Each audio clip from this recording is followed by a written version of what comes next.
علامہ اقبال سے کسی نے پوچھا کہ اللہ کے ہونے کی دلیل کیا ہے؟ کمال کا جواب انہوں نے دیا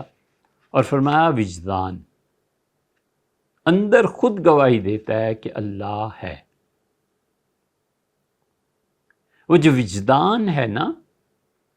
یہ جس شخص کو بھی حاصل ہوتا ہے اس کے لیے راہ بہت آسان ہو جاتی ہے، اور عشق کو زندگی کی قوت وہ جانتے ہیں، اور ان کا خیال یہ ہے، اور جو حقیقت بھی ہے، کہ اللہ کا عشق اور یہ چیزیں وہ کہتے ہیں کہ صرف ہم انسانوں میں نہیں پائی جاتی، معروم کو پوری کائنات میں عشق نظر آتا ہے۔ وہ ہر جگہ یہ کہتے ہیں کہ از عشق خدا نہ بر زیان خواہی شد، اللہ کے عشق کی وجہ سے تم کبھی بھی زندگی میں خسارے میں نہیں رہو گے، بیجاں ز کجا شوی کہ جاں خواہی شد۔ اور یہ خسارہ تو درکنار، تو جب اس کائنات کے خود روح بن جائے گا،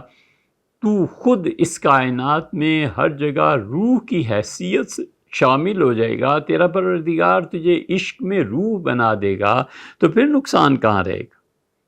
اور پھر بڑی خوبصورت مثال دی ہے، مولانا مثنوی فرماتے ہیں اول بزمی از آسماں آئیدائی، تم سوچو تم پہلے آسمان پہ تھے، اب زمین پہ آ گئے ہو نا، آخر ز زمیں بر آسماں خواہی شد،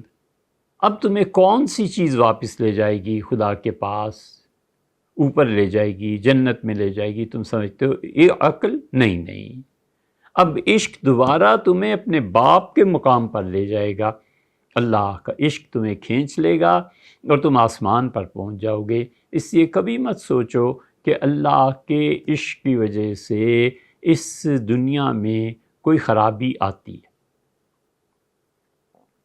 یہاں رک کے ایک بات اور آپ سے عرض کرتے ہیں، پھر واپس اسی پہ آ جائیں گے۔ دیکھو، اس کو سمجھنے کے لیے یہ ضروری ہے کہ عالم خلق اور عالم امر کو کچھ تھوڑا سا سمجھا جائے۔ عالم امر میں جب نقصان واقع ہوتا ہے تو صوفی کی روح مضطرب ہو جاتی ہے، کیونکہ عالم امر میں اور ملائے اعلیٰ میں اگر فیصلہ ہی ہو جائے تو پھر تو کوئی کچھ نہیں سوچ سکتا، کوئی کچھ نہیں کہہ سکتا۔ اور عالم خلق میں جب نقصان ہوتا ہے تو عقل کے غلبے کے لوگ اس نقصان کو دیکھتے ہیں، پریشان ہوتے ہیں۔ اس کی ایک مثال دیں، وہ مثال جو مشاہدے میں بھی ہے، وہ مثال جو حضور صلی اللہ علیہ وسلم نے بھی دی ہے۔ انسان کو کچھ بیماریاں لگ جاتی ہیں جن کا تعلق عالم امر سے ہوتا ہے، اور ان بیماریوں میں جتنے ڈاکٹر، حکیم، جتنے لوگ ہوتے ہیں سب ناکام ہو جاتے ہیں، اور عالم امر سے جب بیماری کا تعلق جڑ جائے تو سوائے دعا کے اور سوائے اس صوفی کے جس کا دل صاف ہوتا ہے، اس پر الہام کیا جاتا ہے کہ اس مرض کی دوا یہ ہے۔ کوئی اس بیماری میں کوئی دوا کام نہیں آتی، یہ ایک مثال ہے۔ عالم امر سے اس کا تعلق ہوتا ہے۔ ہم اپنا ذاتی تجربے میں دو چیزیں بیان کرتے ہیں، کوئی کہانی نہیں، قصہ نہیں۔ بہت طویل سفر تھا امریکہ میں، شاید 800-900 کلومیٹر کا سفر تھا۔ گاڑی میں جا رہے تھے، عشاء کا وقت ہو گیا تو وہاں کے تو شہر بھی،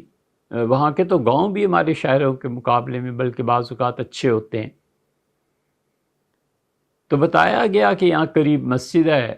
طے یہ ہوا کہ ہم عشاء پڑھ لیں، نماز پڑھ کے کچھ کھانا کھا لیں گے، پھر سفر جاری رہے گا۔ تو اترے، نماز پڑھی، نماز پڑھ کے جب باہر نکلے تو یہ جو لوگ امریکہ میں رہتے ہیں ان کے لیے کوئی اس کا سمجھنا دشوار نہیں ہے۔ گورے بچے انگریز، وہ رنگ برنگے سانپ، اور بہت خوبصورت سانپ بھی، اور کبھی شغل کے طور پہ، کبھی تجارت کی غرض سے بیچنے کے لیے وہ شیشے کی بوتلوں میں بند کر دیتے ہیں، اور خریدنے والے بھی وہ بہت وہاں۔ ہمارے لیے تو پابندی اس لیے ہے کہ حضور صلی اللہ علیہ وسلم نے درندوں کی کھال پر بھی بیٹھنے سے منع فرمایا۔ شیر کی کھال ہے، چیتے کی کھال ہے، کتے کی کھال ہے، بھیڑیے کی کھال ہے، سانپ ہے، بچھو ہے،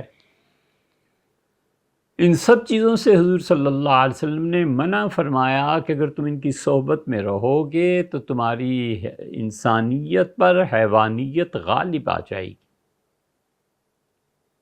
نفع بخش ہونے کی بجائے ضرر رساں ہو جاؤ گے۔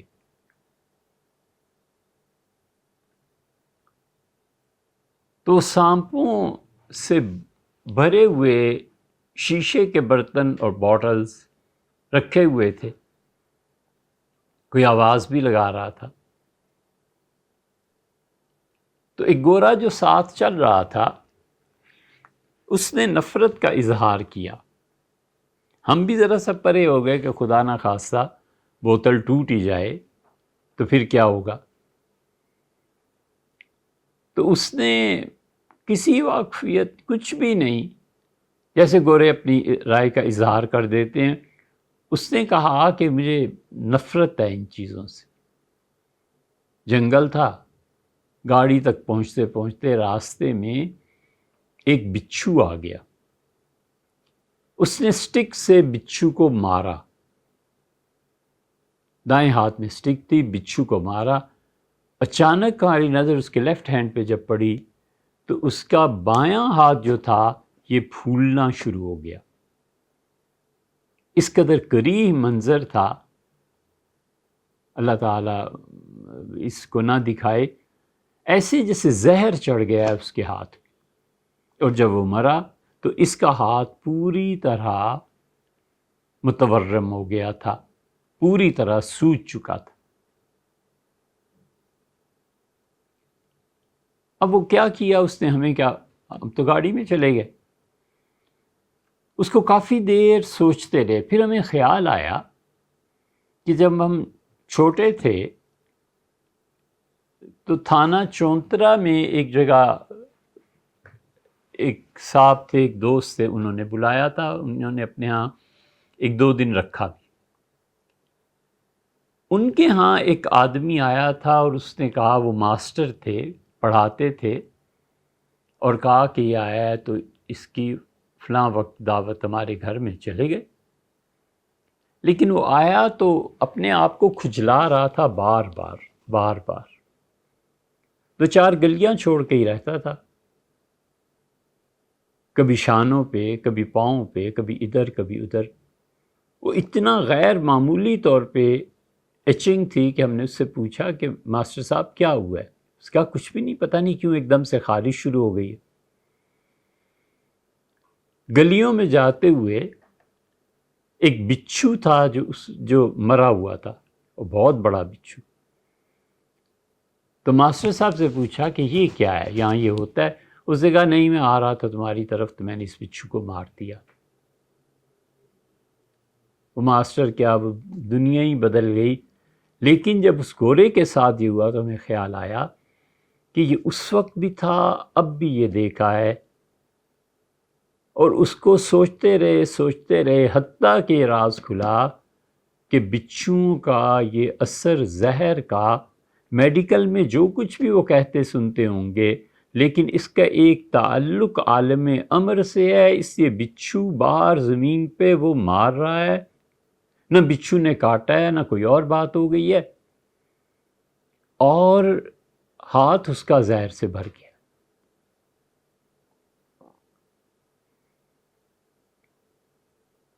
ایک تیسری مثال اس کی دوں، ہمارے ایک دوست ہیں رضوان، انہوں نے ہم سے بیان کیا خود کہ میرا بھائی اور میرا ایک عزیز قصور میں، شہر کا نام ہے، جنگل میں جا رہے تھے اور ایک سانپ نکلا۔ اس سانپ نے انہیں کچھ نہیں کہا،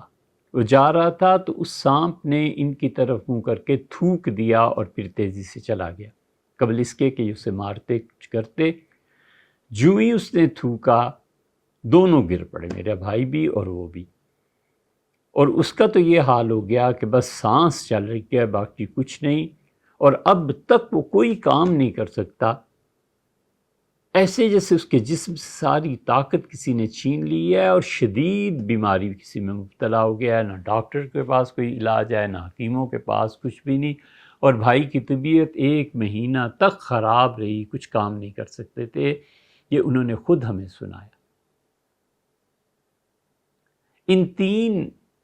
دو خود کے مشاہدے کے اور ایک ثقہ راوی پہ اعتماد کرتے ہوئے ہمیں ترمذی کی وہ روایات یاد آئیں کہ ترمذی میں آتا ہے حضور اقدس صلی اللہ علیہ وسلم نے فرمایا کہ ذُو طفتین، صحابہ رضی اللہ عنہ سے کہا تم سفر پہ جا رہے ہو نا، تو دیکھو طفیہ ایک سانپ کا نام ہے، اگر تمہیں یہ ملے، طفتین کا مطلب ہے 2 دھاریاں جس سانپ پہ پڑی ہوئی ہوں، اس کی پشت پہ 2 لکیریں پڑی ہوئی ہوں،